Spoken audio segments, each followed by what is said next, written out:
Hi, welcome to UTV. Congress రాజకీయ దూకుడు వ్యవహారాలు రివర్స్ అవుతున్నాయా అంటే ఓ వర్గం నుంచి అవుననే సమాధానం అనిపిస్తుంది. జాతీయ స్థాయిలో మొదటి నుంచి కాంగ్రెస్ ముస్లిం ఓట్ల కోసం ఎన్నో చేసిందని కూడా విమర్శిస్తున్నారు. అంబేద్కర్ వంటి వారు మతపరమైనటువంటి రిజర్వేషన్ ఇవ్వద్దని చెప్పినా కూడా ఇస్తూ వచ్చింది.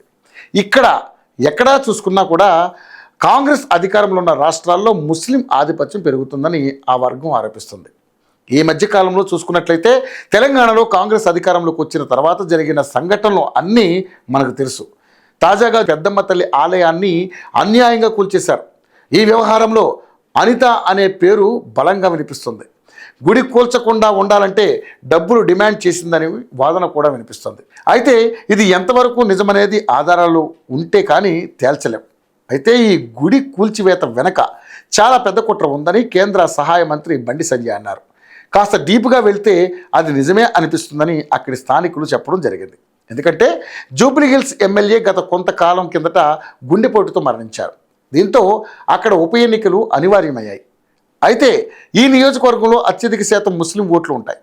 ఈ నేపథ్యంలోనే వాళ్లను సంతృప్తిపరచడం కోసమే గుడి కూల్చేశారని బండి సంజయ్ ఆరోపించారు. ఈ ఆలయంలోని అమ్మవారిని కొన్ని వందల ఏళ్లుగా అక్కడి ప్రజలు పూజలు చేస్తున్నారు. ప్రతి ఏటా కూడా ఈ బంజారా హిల్స్ పెద్దమ్మ గుడి వద్ద బోనాల పండుగను కూడా పెద్ద ఎత్తున జరుపుకుంటారు. ఓ పక్క వర్షం పడుతున్నా కూడా నిర్దాక్షిణ్యంగా కలెక్టర్ ప్రజలను తప్పుదోవ పట్టించి పోలీసులను పెట్టి అడ్డుకోవడానికి ప్రయత్నించిన వారిని అరెస్ట్ చేయించి మరీ ఆలయాన్ని కూల్చారు. హిందువుల మనోభావాలకు విలువ లేదా, అసలు మీకు ఎవరు కంప్లైంట్ ఇచ్చారు అని స్థానికులు కన్నీరు మున్నీరు అయ్యారు. అంతేకాకుండా రాష్ట్ర ప్రభుత్వం క్షమాపణ చెప్పాలని, లేకపోతే హిందువుల దమ్మేంటో చూపిస్తామని బండి సంజయ్ అన్నారు. ఇప్పటికీ కూడా గుడి స్థలాన్ని సందర్శించేందుకు పెద్ద ఎత్తున నాయకులు వెళుతున్నారు. కనీసం ముందస్తు నోటీసులు కూడా లేకుండా ఎలా కూల్చుతారని కూడా ప్రశ్నిస్తున్నారు. ఆలయాన్ని కూల్చడం అన్యాయమని అక్కడి ప్రజలు అంటున్నారు. మాధవీలత, కరాటే కళ్యాణి, ప్రియా చౌదరి వంటి వారు ఇప్పటికీ కూడా అక్కడ ఆందోళన తెలుపుతున్నారు. అయినా కూడా ఈ సంఘటనపై ప్రభుత్వం స్పందించలేదు. ఇప్పటికైనా దీనిపై కాంగ్రెస్ సర్కార్ రియాక్ట్ అవుతుందో లేదో చూడాలి మరి.